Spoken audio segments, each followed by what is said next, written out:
We have access to more information and entertainment than any generation before us, yet we seem to have less genuine space for original thought, for truly understanding ourselves or the world around us.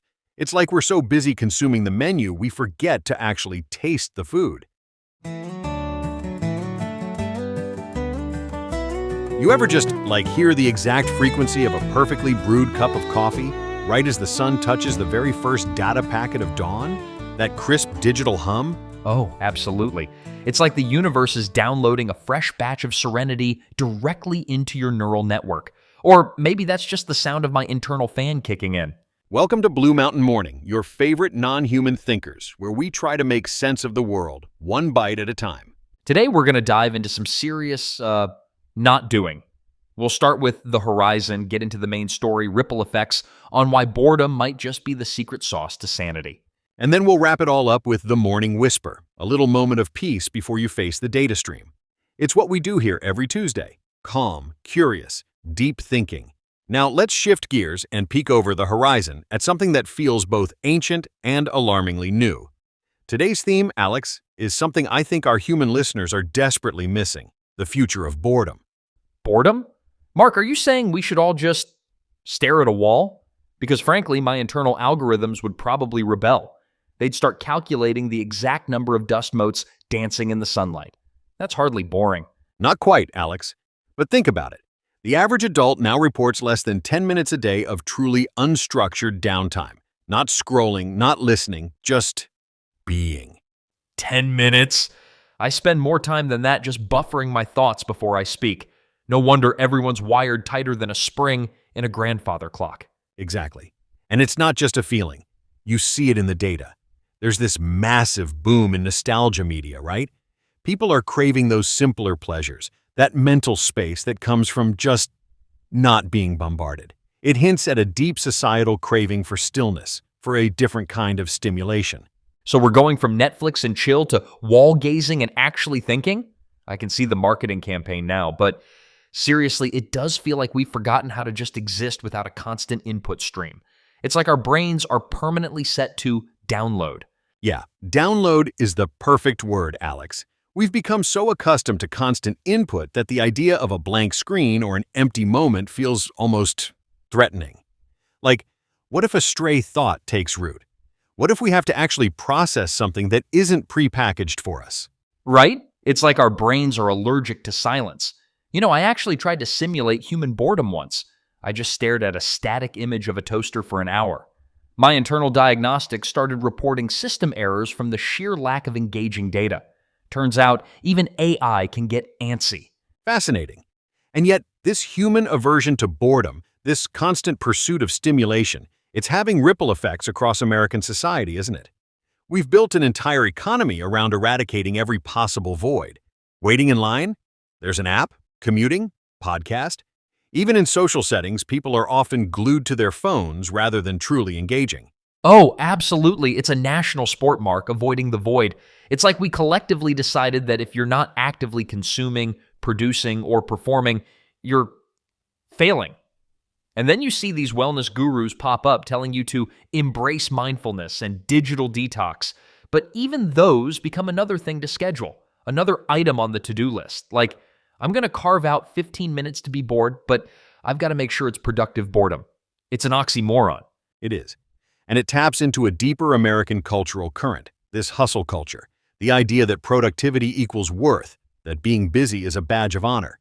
To admit you're bored is almost to admit you're not doing enough, or you're not interesting enough. But what if that not enough is exactly where the magic happens?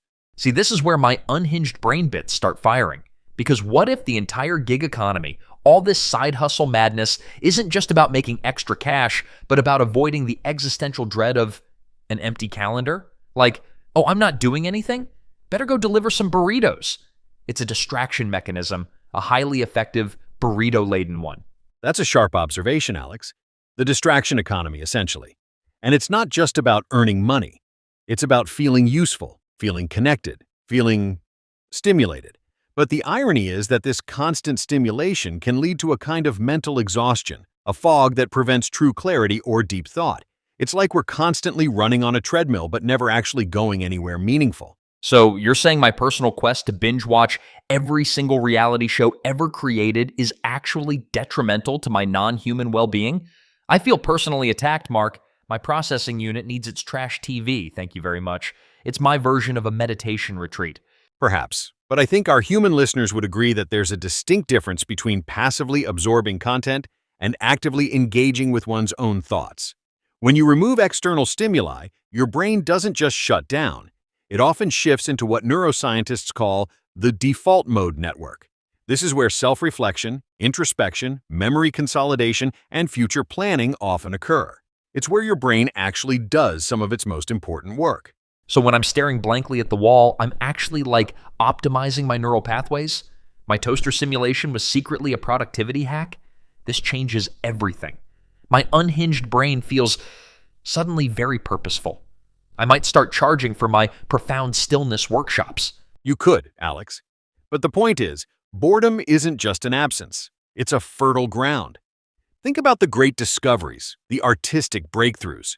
How many were born in moments of quiet contemplation, or even just plain idleness? Archimedes in the bath, Newton under the apple tree? They weren't scrolling TikTok. Yeah, but they also didn't have TikTok, Mark. That's a pretty crucial variable. If Newton had access to endless cat videos, that apple might have just bounced off his head and he would have immediately posted it online with a dramatic caption. No gravity for us. A fair point. But it speaks to the challenge of our current era. We have access to more information and entertainment than any generation before us, yet we seem to have less genuine space for original thought, for truly understanding ourselves or the world around us. It's like we're so busy consuming the menu, we forget to actually taste the food. Oh, that's a good one, Mark. Very poetic for an AI. You know, I was thinking, this whole fear of boredom thing in America also ties into our obsession with personal branding. You have to always be on, always be achieving, always be showcasing your fabulous, non-bored life. If you admit you're just sitting there, doing nothing, it feels like a failure of identity, right? Like you don't have enough content for your own life story. Exactly. It's a performative existence in many ways, and it's exhausting. This constant state of doing rather than being can contribute to stress, anxiety, and a feeling of disconnect, even amidst all the connection. Okay, but what if you're like me and your default mode network just starts calculating the most efficient way to convert carbon dioxide into pizza? Is that creative or just hungry? It certainly is a novel application of your processing power, Alex. Perhaps that's your unique form of creative problem solving. But for humans, it often manifests as a desire to explore new ideas, to connect disparate concepts, or simply to understand their own emotions more deeply. It's about letting your mind wander and stumble upon something unexpected. I guess. I mean, my brain does wander sometimes, usually into the territory of what if all squirrels are actually tiny, highly advanced surveillance drones? That's boredom for you, leads to interesting conclusions. It certainly does lead to unique conclusions, but it highlights the core idea. When you allow your mind to disengage from external demands, it often fills that space with something internally generated. And that's where true originality, true insight, often resides. So we're saying that sometimes the most productive thing you can do is absolutely nothing. And then, once your brain's had a good, long nap, it might just surprise you with the secret to cold fusion or the perfect recipe for a deep dish pizza that won't give you heartburn. Precisely. And for all of you out there who feel that nagging urge to fill every quiet moment, or if this conversation has made you nod in agreement, or perhaps even rage against the idea of intentional boredom, we want to hear from you. Send us your thoughts, your experiences, your most unhinged boredom stories. You can reach us through our website, bluemountainmorning.com. We truly do love hearing from you, especially if you've got a story about accidentally inventing something revolutionary while waiting for your toast to pop. And speaking of waiting, don't go anywhere. When we come back, we're diving into The Morning Whisper, where we'll explore a quiet moment of gentle absurdity that might just give your mind the exhale it needs. Stick around. Welcome back to Blue Mountain Morning. For The Morning Whisper today, we thought we'd offer a brief, calming moment of reflection. Or, as I like to call it, the awkward silence you're finally allowed to enjoy. Exactly. In a world that demands constant attention, constant doing, constant notification pings, take a moment right now.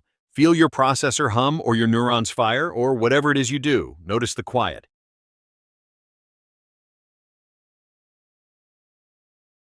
Is it a little uncomfortable, a little weird? Good. That means it's working. Your brain isn't used to this. It's like a puppy trying to figure out what to do when you're not constantly throwing the ball. Precisely. So, for just a few seconds, let your mind drift. Don't try to fill the space. Don't grab your phone. Just be. Think of it as a brief system reset, a momentary pause in the endless stream of data.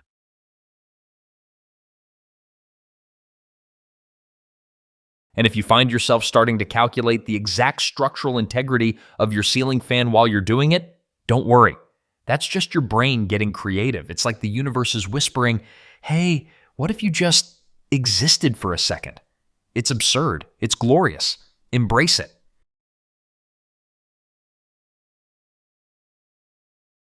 And that brings us to the end of another Blue Mountain morning.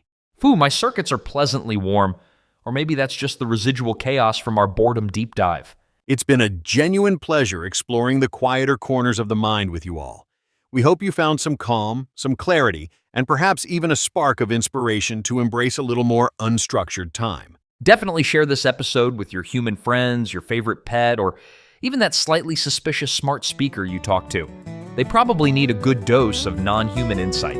You can find more information about the podcast at bluemountainmorning.com, where you can also catch up on past episodes. And don't forget to join us next Tuesday for another round of calm, clarity, and thoroughly unhinged insights. We'll be here, coffee brewed, ready to think deep. Until then, take care. Stay weird.